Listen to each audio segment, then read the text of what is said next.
കോട്ടയം ജില്ലയുടെ കിഴക്കൻ മേഖലയിൽ ദുരിതം വിതയ്ക്കുകയാണ് കനത്ത മഴ. കൂട്ടിക്കൽ കാവാലിയിൽ മണ്ണിടിഞ്ഞ് ഗതാഗതം തടസ്സപ്പെട്ടു. പുല്ലുകയാറ്റിലും മണിമലയാറ്റിലും ജലനിരപ്പ് ഉയർന്നിട്ടുണ്ട്. നിരവധി വീടുകളിൽ വെള്ളം കയറി. കനത്ത മഴ തുടരുന്ന സാഹചര്യത്തിൽ ഖനന പ്രവർത്തനങ്ങൾക്ക് കോട്ടയം ജില്ലയിൽ നിയന്ത്രണം ഏർപ്പെടുത്തി.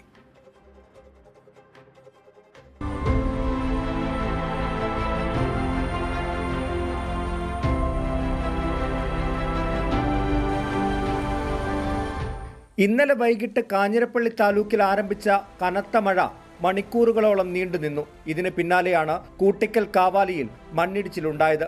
മണ്ണിടിച്ചിലിനെ തുടർന്ന് റോഡിലേക്ക് മണ്ണും പാറകളും ഒഴുകിയെത്തി.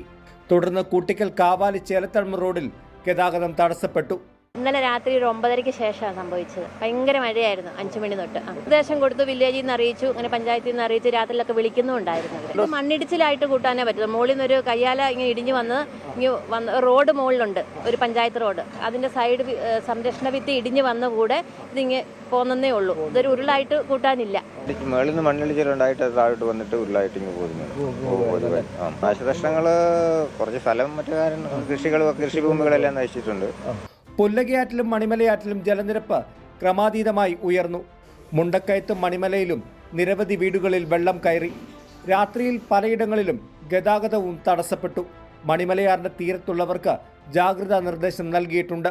പിന്നെ രാത്രി ഒരു 11:30-12 കൂടി ഭയങ്കരമായിട്ട് വെള്ളം വന്ന് ഈ പരിക്കാത്ത തന്നെ എൻ്റെ ചെസ്റ്റിന് മുകളിൽ വെള്ളം ഉണ്ടായിരുന്നു. അത് ഇറങ്ങിപ്പോകാനും ഭയങ്കരമായിട്ട് താമസിച്ചു. അപ്പോൾ നമ്മൾ ഉള്ള ഫർണിച്ചറുകളും സാധനങ്ങളും എല്ലാം, പിള്ളേരുടെ ബുക്കുകൾ കാര്യങ്ങളെല്ലാം ഒന്നെടുത്ത് മാറ്റാനുള്ള ഒരു ടൈം പോലും നമുക്ക് കിട്ടിയില്ല.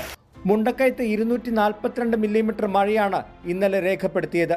കാഞ്ഞിരപ്പള്ളിയിൽ 152-ഉം തീക്കോയിൽ 104 മില്ലിമീറ്റർ മഴയും രേഖപ്പെടുത്തി. മഴ ശക്തി പ്രാപിക്കാൻ സാധ്യതയുള്ളതിനാൽ നിയന്ത്രണങ്ങളും ഏർപ്പെടുത്തിയിട്ടുണ്ട്. 21-ാം തീയതി വരെ ഖനനം പൂർണ്ണമായി നിരോധിച്ചു. കിഴക്കൻ മേഖലയിലെ വിനോദസഞ്ചാര കേന്ദ്രങ്ങളിലും നിരോധനമുണ്ട്.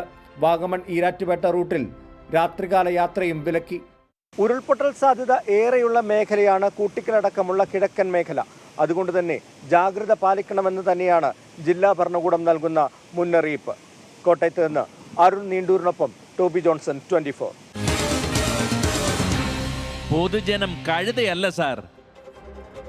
അല്ലമീൻ തങ്ങൾപ്പടി ഒരു കാര്യം അറിയിക്കുന്നുണ്ട്. തൃശൂർ ജില്ലയിലെ തീരദേശമായ ചാവക്കാട് മുതൽ അണ്ടത്തോട് തങ്ങൾപ്പടി വരെയുള്ള ഭാഗങ്ങളിൽ ഉടൻ കടൽഭിത്തി നിർമ്മിക്കാൻ MLA ഉൾപ്പെടെയുള്ള അധികാരികൾ തയ്യാറാകണം.